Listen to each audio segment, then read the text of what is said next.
Hello everyone, welcome to కథల సవ్వడి. ఈ వీడియోలో నేను అందమైన ముగ్గు వేస్తూ మీకు ఒక ఆసక్తికరమైన కథను షేర్ చేస్తున్నాను. సత్యనారాయణ స్వామి వ్రతంలో రాజ్ కొబ్బరికాయ కొట్టగానే ఎర్రటి నీళ్లు బయటకు రావడం చూసి రాజ్తో పాటు అందరూ షాక్ అవుతారు. శ్యామల, ఇదేంటి ఎర్ర నీళ్ళు వచ్చాయి, ఇదసలు మంచి సంకేతమే కాదు అంటుంది. కామాక్షి, కొబ్బరికాయ కుళ్ళిపోవడం చూశాం కానీ ఇలా నీళ్లు ఎరుపెక్కడం ఎక్కడా చూడలేదు అంటూ జగదీశ్వరితో, వదినా ఇదేదో సూచనలా ఉంది, నా బిడ్డ జీవితం జలరాస్తో ముడివేయడం విధికి ఇష్టం లేనట్టుంది అంటుంది. శృతి, రాస్తో ఏం చేయరానిది, పవిత్రమైన టెంకాయ నుంచి పచ్చి నెత్తురొచ్చింది అంటే నీ జాతకం సూపర్ అంటుంది. రాజ్, అది టెంకాయ ప్రాబ్లం, నాది కాదు అంటాడు. కామాక్షి, నీదే ప్రాబ్లం, అసలు నువ్వే ప్రాబ్లం, నీతో నా కూతురు వ్రతం చేయడం దేవుడికి కూడా ఇష్టం లేదు, అందుకే ఇలా జరిగింది అంటుంది. ఇదంతా చూస్తూ ఉన్న చంద్రకళ, దేవుడికి ఇష్టం లేక మీ తల్లి కూతుళ్ళకి ఇష్టం లేక అని అడుగుతుంది. జగదీశ్వరి, చంద్ర ఏం మాట్లాడుతున్నావు అని అడుగుతుంది. చంద్రకళ, ఇదంతా సెట్టింగ్ అత్తయ్యా అంటుంది. విరాట్, సెట్టింగ్ ఏంటి అంటూ చంద్రకళతో మళ్ళీ ఏ డ్రామా ప్లే చేస్తున్నావు అని అడుగుతాడు. చంద్రకళ, డ్రామా చేస్తుంది కామాక్షి పిన్ని గారు, శృతి, నేను కాదు అంటుంది. శ్యామల, కాస్త అర్థమయ్యేటట్లు చెప్తావా అని అడుగుతుంది. చంద్రకళ, చెప్పడం కాదు చెప్పిస్తాను అంటూ శృతికి కొబ్బరికాయ ఇచ్చిన వ్యక్తిని తీసుకొచ్చి అతన్ని నిజం చెప్పమని అడుగుతుంది. అతను, శృతి గారు నాకు 1000 రూపాయలు ఇచ్చి టెంకాయలోకి కెమికల్ ఎక్కించమన్నారు, ఆ కెమికల్ వల్ల నీళ్లు ఎర్రగా మారుతాయి అంటాడు. కామాక్షి, అబద్ధం అంటూ ప్రూఫ్ ఏంటి అని అడుగుతుంది. జగదీశ్వరితో, వదిన చంద్ర ఏదో డ్రామా ఆడుతుంది అంటుంది. విరాట్, అమ్మ శృతి, పెద్ద స్కెచ్చే వేశావు అని అనుకుంటాడు. చంద్రకళతో, అవును, నువ్వే అతనితో ఇలా చెప్పిస్తున్నావేమో, ఎవరికి తెలుసు అంటాడు. శృతి, కరెక్ట్ బావా అంటుంది. శ్యామల చంద్రకళతో, ఏంటమ్మా మళ్ళీ ఏంటి ఈ నాటకం, అసలు నువ్వేం చేయాలనుకుంటున్నావు అని అడుగుతుంది. శాలిని, ఇంట్లో శుభకార్యం జరుగుతుంటే చూడలేదేమో అంటుంది. క్రాంతి శాలినితో, శాలిని మనకు అవసరమా, నువ్వు ఊరుకో అంటాడు. కామాక్షి, ఇవన్నీ కాదు, ఈ కార్యం మంచి శకునంతో మొదలవలేదు, కీడు శంకిస్తుంది అంటూ రఘురామ్తో, అన్నయ్య నువ్వైనా చెప్పు, ఈ పెళ్లి క్యాన్సిల్ చేసి శృతికి వేరే సంబంధం చూద్దామంటుంది. చంద్రకళ కామాక్షితో, పిన్నిగారు అసలు ఈ టెంకాయలో మ్యాజిక్ చేసే విషయం ముందు తెలిసింది మామయ్య గారికే, తనే నాకు ఈ విషయం చెప్పారు అంటుంది. రఘురామ్, ఏమోనమ్మా నాకేం గుర్తు రావడం లేదు అంటాడు. శృతి, అమ్మయ్య మర్చిపోయాడు, బ్రతికిపోయాను అని అనుకుంటుంది. చంద్రకళ రఘురామ్తో, మామయ్య గారు మీరే శృతి ఇతనితో మాట్లాడటం విని నాతో చెప్పారు కదా, అప్పుడే నాకు ఈ విషయం తెలిసింది కదా అని అడుగుతుంది. రఘురామ్, అవునా అంటూ, నాకైతే ఏం గుర్తు రాలేదమ్మా అంటాడు. కామాక్షి, ఎన్ని అబద్ధాలు చెప్తుంది అంటూ అన్నయ్య మతిమరుపుని అడ్డం పెట్టుకుని ఎన్ని నాటకాలు ఆడతావు అని అడుగుతుంది. శృతి, సిచ్యుయేషన్ని తనకి అడ్వాంటేజ్గా తీసుకోవడం తనకు అలవాటే కదమ్మా అంటుంది. చంద్రకళ, లేదు నేను నిజమే చెప్తున్నాను, మామయ్య గారే నాకు చెప్పారు అంటుంది. రఘురాము, చంద్ర అబద్ధం చెప్పదు అంటాడు, నేనే తనకు చెప్పి ఉంటాను అంటూ, ఇంతకీ ఇది ఏ వ్రతం, ఎందుకు చేస్తున్నారు అని అడుగుతాడు. జగదీశ్వరి, ఇది శృతి పెళ్లి తర్వాత జరిగే సత్యనారాయణ స్వామి వ్రతం అంటుంది. శ్యామల చంద్రకళతో, చంద్ర నీ వల్ల ప్రతిదీ సమస్యే, ఎందుకు ఈ వ్రతాన్ని ఆపాలని చూస్తున్నావు అని అడుగుతుంది. విరాట్, అది వీడు చెప్తాడు అంటూ శృతికి కొబ్బరికాయ ఇచ్చిన వ్యక్తిని కొడుతూ ఉంటాడు. అతను, చెప్తాను సార్ అని చెప్పి శృతి గారే నాకు డబ్బులిచ్చి ఇలా చేయమన్నారు అంటాడు. విరాట్, రే చంద్రకు భయపడి అబద్ధం చెప్తున్నావు కదా, నిజం చెప్పరా అంటాడు. అతను, నిజమే చెప్తున్నాను సార్, ఈవిడ గారికి ఏ సంబంధం లేదు, శృతి గారే చేయించారు అంటాడు. సరోజ, అతను అంతలా చెప్తున్నాడు అంటే నిజమే అయి ఉంటుంది అంటూ, చిచి ఏం మనుషులో ఏంటో, నా కొడుకు మీద నిందలు వేయడానికి ఇంత దిగసారిపోతారా అని అడుగుతుంది. రాజ్ శృతితో, ఏంటి బేబీ ఇది, మన మంచి కోసం జరిగే వ్రతమే కదా, పాపం జగదీశ్వరి గారు సాంప్రదాయంగా వ్రతం చేయించాలనుకుంటే ఇలా చేశామేంటి అంటాడు. శృతి, ఓవర్ చేయకు, పొడిచి పడేస్తాను అంటూ కోపడుతుంది. జగదీశ్వరి, శృతి పిచ్చి పని చేసింది చాలగా ఇంకా మాట్లాడుతున్నావా అంటూ కోపడుతుంది. శృతి, నాకు ఈ పెళ్లి ఇష్టం లేదత్తయ్యా అంటుంది. జగదీశ్వరి, అది పెళ్లి జరగకముందు ఆలోచించాల్సింది, తాళిబంధం ఏర్పడ్డాక కాదనడానికి మాకు హక్కు లేదు, దానికి దైవబలం తోడై కాపురం చక్కగా జరగాలని మొక్కుకోవడం తప్ప ఏమీ చేయలేము, నేను అందుకే వ్రతం చేయిస్తున్నాను అంటుంది. రఘురాము ధర్మబద్ధంగా పెళ్లి జరిగాక ఆ పెళ్లిని అంగీకరించాల్సిందే అంటాడు. కామాక్షి ఇది మోసంతో జరిగిన పెళ్లి అన్నయ్య అంటుంది. రఘురాము ఆ మాటకొస్తే శృతి కూడా డబ్బున్నవాడనే ప్రేమించింది. అది మోసం కాదా అని అడుగుతాడు. శృతి నమ్మించాడు మామయ్య అంటుంది. జగదీశ్వరి ఇక డిస్కషన్స్ అనవసరం అని చెప్పి కొబ్బరికాయ వ్యక్తిని వెళ్ళిపోమ్మంటుంది. పంతులు గారిని వ్రతం జరిపించమని అడుగుతుంది. పంతులు గారు రాజ్ శృతితో వ్రతం జరిపిస్తూ ఉంటారు. చంద్రకళను చూసిన శ్యామల ఏది ఏమైనా చంద్ర మాత్రం సూపర్ అనుకుంటుంది. సంబంధమే లేని మా అన్నయ్యను సడన్గా సీన్లోకి తీసుకొచ్చింది. ఆయనకు గుర్తులేదు కాబట్టి ఈవిడ గారు చెప్పింది నిజమో అబద్ధమో తెలిసే ఆస్కారమే లేదు. మొత్తానికి శృతి చలరాశుల పెళ్లి బలపరచడానికి తెగ కష్టపడుతున్నావు చంద్ర అని అనుకుంటూ ఉంటుంది. పంతులు గారు వ్రతం పూర్తి చేయిస్తారు. జగదీశ్వరి శృతితో వ్రతం అయితే చేయించగలిగాను కానీ కాపురం చేయాల్సింది నువ్వే. అది నీ ఇష్ట ప్రకారమే జరగాలి. కాబట్టి తర్వాతి కార్యం నీకు ఇష్టమైతేనే జరిపిస్తాం. కానీ ఒక్క విషయం, నేను ఏం చేసినా నీ మంచి కోసమే అని నువ్వు నమ్మితే మాత్రం జలరాశిని భర్తగా అంగీకరించి కలిసిమెలిసి కాపురం చేయండి. ఒకరికొకరు అండగా ఉండండి. అతనికి నువ్వంటే చాలా ప్రేముంది. అందుకే ఎంతమంది తక్కువ చేసినా నీకోసం ఇక్కడే ఉన్నాడు. కలిసి బ్రతకడానికి కావాల్సింది ఆ ప్రేమే.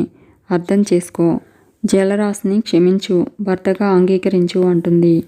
శృతి సరే అత్తయ్య మీరేం చెప్తే అదే, మీ మాట కాదన్ను అంటుంది. కామాక్షి శృతి మాట విని షాక్ అవుతుంది. జలరాశి హ్యాపీగా ఫీల్ అవుతాడు. జగదీశ్వరి అది నా శృతి అంటే అంటుంది. పంతులు గారిని శాంతి ముహూర్తం చూడమంటుంది జగదీశ్వరి. పంతులు గారు రేపు దివ్యమైన ముహూర్తం ఉంది, కార్యం జరిపించండి అంటారు. కామాక్షి శృతిని పక్కకు తీసుకెళ్ళి బుద్ధున్నా నీకు ఎందుకు ఒప్పుకున్నావు అని అడుగుతుంది. శృతి అత్తయ్యని నమ్మించడానికి ఒప్పుకున్నాను అంటుంది.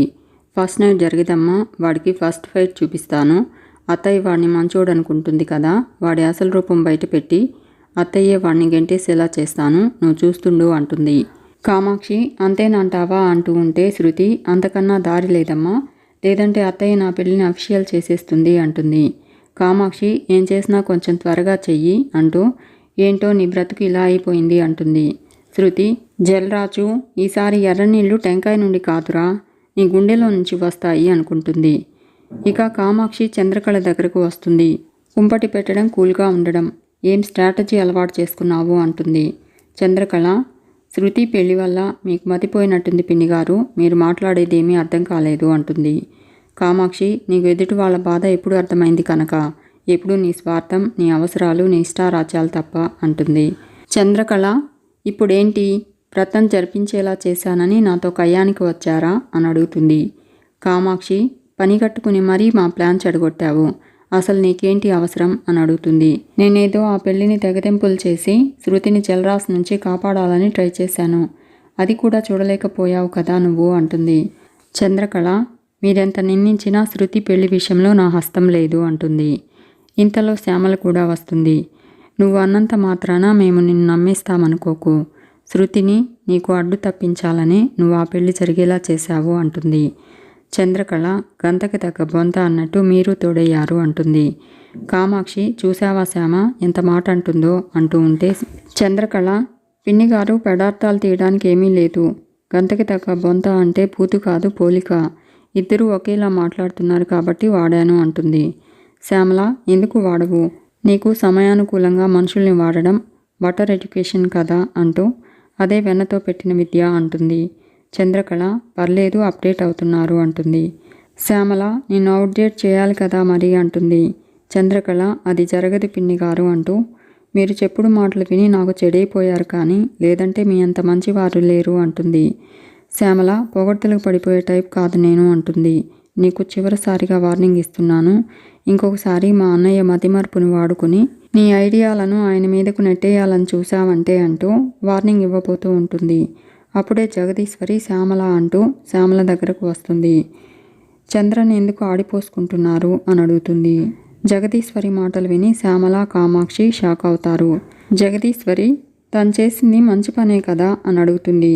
శ్యామల వదినా నువ్వు తనని వెనకేసుకొస్తున్నావా అని అడుగుతుంది.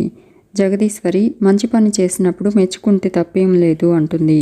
శృతి చెప్పకుండా జలరాశిని పెళ్లి చేసుకుని తప్పు చేసింది, ఆ తప్పుని సరిదిద్ది వాళ్ళ కాపురాన్ని చక్కబెట్టాలని నేను ట్రై చేస్తున్నాను. వ్రతం ఆపాలని ట్రై చేసి శృతి ఇంకో తప్పు చేయాలని చూసింది. చంద్ర అడ్డుకుని ఆ తప్పు జరగకుండా చూసింది. తను శృతి కాపురం నిలబెట్టాలని నాలాగే ఆలోచించింది. దానికి మెచ్చుకోవాలి కానీ తిట్టడం ఎందుకు అని అడుగుతుంది.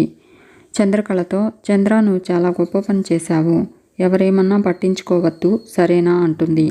చంద్రకళ అలాగే అత్తయ్య గారు అంటుంది. జగదీశ్వరి శ్యామలతో పిల్లలు ఆవేశంలో తప్పు చేశారు, ఆ తప్పుని సరిదిద్ది వాళ్ళని మనమే సరైన దారిలో పెట్టాలి. శృతి నా మీద గౌరవంతో జలరాజ్తో జీవితం పంచుకోవడానికి ఒప్పుకుంది. కాబట్టి పెళ్లి తర్వాత జరగాల్సిన తంతు అంతా సాంప్రదాయబద్ధంగా జరగాలి. ఆ ఏర్పాట్లు చూడండి అని చెప్పి కామాక్షితో, దిగులు పడుకు కామాక్షి, శృతి లైఫ్ బాగుంటుంది, నేనున్నాను కదా అని చెప్పి వెళ్ళిపోతుంది.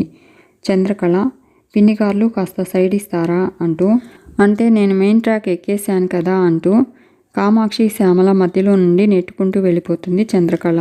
కామాక్షి శ్యామలతో, విన్నావా శ్యామ, ఆడిపోసుకుంటున్నామంట అంటుంది. ఇక శ్యామల క్రాంతికి ప్రసాదం పెడుతూ ఉంటుంది. శాలిని కూడా రావడంతో శాలిని కూడా ప్రసాదం పెట్టి వెళ్ళబోతూ ఉంటుంది. శాలిని శ్యామలతో, అత్తయ్య గారు కార్యం జరిపిస్తానని చెప్పేసరికి మీరు కూడా ఆశ్చర్యపోయినట్టున్నారు అంటుంది. శ్యామల వదిన నిర్ణయాన్ని మనం కాదలనేం కదా అంటుంది. క్రాంతి ఇందులో ఆశ్చర్యపోవడానికి ఏముంది శాలిని అంటాడు. పెళ్లి జరిగాక పద్ధతి ప్రకారం అన్నీ జరిపించాల్సిందే కదా అంటాడు. శాలిని నిజమే క్రాంతి, పద్ధతి ప్రకారం పెళ్లి చేసుకున్న వాళ్లకు అన్ని పద్ధతి ప్రకారం జరిపించడంలో వింతేం లేదు. శృతి పెద్దవాళ్ల అంగీకారం ఆశీర్వాదం లేకుండా తొందరపడి పెళ్లి చేసుకుంది. ఆ జలరాజు ఎలాంటి వాడో ఎవరికీ తెలియదు. అతనికి డబ్బు పిచ్చే ఉందో లేక నిజంగా మోసగాడా అనేది ఏమీ తెలుసుకోకుండా ఫస్ట్ నైట్ జరిపించడం మంచిది కాదు కదా అని అడుగుతుంది. విరాట్ అటుగా వస్తూ శాలిని మాటలు వింటూ ఉంటాడు. శాలిని రేపు ఏదైనా జరిగితే శృతి లైఫ్ స్పాయిల్ అయిపోతుంది కదా అంటుంది. శ్యామల అతను ఎలాంటి వాడైనా కాపురం నిలబెట్టుకోవాల్సిన బాధ్యత శృతి మీద ఉంది, తాళి కట్టించుకున్నాక తప్పదు కదా అంటుంది. శాలిని తప్పదని వదిలేస్తే ఎలా క్రాంతి, శృతి అతన్ని నమ్మి మోసపోయాననుకుంటుంది. అలాంటప్పుడు కాస్త టైం తీసుకోవాలి కానీ తాళి పడింది కదా అని కాపురం చేయించాలనుకుంటే ఎలా అని అడుగుతుంది. క్రాంతి నువ్వెందుకు ఈ విషయంలో అంత ఆలోచిస్తున్నావు అంటాడు. అతనితో కలిసి లైఫ్ స్టార్ట్ చేయాల్సిన శృతియే ఓకే చెప్పింది కదా అంటాడు. శాలిని అత్తయ్య గారికి ఎదురు చెప్పలేక ఓకే చెప్పింది కానీ మనస్ఫూర్తిగా కాదు అంటుంది. ఒక ఆడపిల్లగా శృతి మనసుని నేను అర్థం చేసుకోగలను, అందుకే ఇలా మాట్లాడుతున్నాను అంటుంది. క్రాంతి అమ్మ చేస్తుంది తప్పు అని నువ్వు అనుకుంటున్నావు, కానీ అమ్మ ఏదైనా డీప్గా ఆలోచించాకే డెసిషన్ తీసుకుంటుంది. శృతి జలరాజ్ ఇద్దరూ ఆస్తికి ఆశపడి ఒకరి గురించి ఒకరు దాచి పెళ్లి చేసుకున్నారు. కానీ వీళ్ళ మధ్య ఏదో ఒక మూల ప్రేమ ఉంది కాబట్టి పెళ్లి దాకా వెళ్లారని అమ్మ నమ్ముతుంది. అందుకే మోసంతో జరిగిన పెళ్లి చెల్లదని వాళ్ళను విడదీయడం కన్నా వాళ్ళని దారిలో పెట్టి వాళ్ళ జీవితాలను నిలబెట్టడానికి ప్రయత్నిస్తుంది. అది మంచిదే కదా అంటాడు. క్రాంతి మాటలు వింటూ ఉన్న విరాట్ క్రాంతి దగ్గరకు వస్తాడు. అమ్మ తొందరపడుతుందనుకున్నాను క్రాంతి, కానీ అమ్మ మనసులో ఉన్న ఆలోచనని నువ్వు కరెక్ట్గా అర్థం చేసుకున్నావు. నీ మాటలు విన్నాక నా అభిప్రాయం తప్పని నేను రియలైజ్ అయ్యాను అంటాడు. క్రాంతి నువ్వు రియలైజ్ అవ్వాల్సినవి చాలా ఉన్నాయి. నేను అన్ని విషయాల్లో క్లారిటీగానే ఉంటాను. తొందరపడి తప్పుడు అభిప్రాయానికి వచ్చేది నువ్వే అని చెప్పి క్రాంతి వెళ్ళిపోతాడు. శాలిని క్రాంతిని ట్రాప్ చేయడానికి చాలా ట్రై చేస్తున్నారు, కానీ మీరు ఆడుతున్న డ్రామాని ఈ రాత్రిలోగా నేను బయట పెడతాను అని అనుకుని శృతి వెళ్ళిపోతుంది. విరాట్ నేను వాడికి సపోర్ట్ చేస్తే నాతో మాట కలుపుతాడనుకుంటే కొంచెం కూడా సపోర్ట్ చేయకుండా అలా వెళ్ళిపోయాడేంటి అని అనుకుంటూ ఉంటాడు. ఇంతలో సరోజ విరాట్ దగ్గరకు వచ్చి బాబు అని పిలుస్తుంది. నిన్నటి నుంచి నీతో ఒక విషయం చెప్పాలని చూస్తున్నాను, కానీ నువ్వు ఒంటరిగా దొరకలేదు అంటుంది. విరాట్ చెప్పండి పిన్నిగారు అంటాడు. సరోజ ఆశ్చర్యంగా పిన్నిగారా అని అడుగుతుంది. విరాట్ మా శృతికి అత్తయ్య అయితే నాకు పిన్నిగారే అవుతారు కదా అంటాడు. సరోజ వరుసలు కలిపి మాట్లాడింది నువ్వొకడివే బాబు, చాలా సంతోషం అంటుంది. విరాట్ బంధం అనేది ఏర్పడ్డాక వరుసలు కలుపుకోవాల్సిందే కదా అంటూ మీరేం చెప్పాలనుకుంటున్నారో చెప్పండి అంటాడు. చంద్రకళ అటుగా వెళ్తూ సరోజ మాటలు వింటూ ఉంటుంది. సరోజ నువ్వు చాలా మంచివాడివి బాబు అంటుంది. మీ ఆవిడ కూడా చాలా మంచిది. పెళ్లి జరగడంలో మీ ఆవిడ తప్పుందనుకుని ఆ పిల్లని నువ్వు తప్పు పడుతున్నావు, కానీ తనకే సంబంధం లేదు అంటుంది సరోజ. ఇక శ్యామల జగదీశ్వరి దగ్గరకు వస్తుంది. జగదీశ్వరితో, వదిన నిన్నొక మాట అడుగుతాను, దాచకుండా సమాధానం చెప్తావా అని అడుగుతుంది. జగదీశ్వరి, అడుగు శ్యామల అంటుంది. శ్యామల, నీకు చంద్ర అంటే ఇష్టం కదూ, తను నీ కోడలు కాకముందు నీ మేనకోడలు కదూ అని అడుగుతుంది. చంద్రకళ ఎమోషనల్ అవుతూ జగదీశ్వరిని చూస్తూ ఉంటుంది. శ్యామల, జగదీశ్వరి సైలెంట్గా ఉండడంతో మాట్లాడడం లేదు అంటే దానర్థం నా ఊహ నిజమే కదా వదిన అని అడుగుతుంది. జగదీశ్వరి నిజం కాదు అంటుంది. చంద్రకళ షాక్ అవుతుంది. జగదీశ్వరి, చంద్ర కేవలం నా కోడలు అంతే అంటుంది.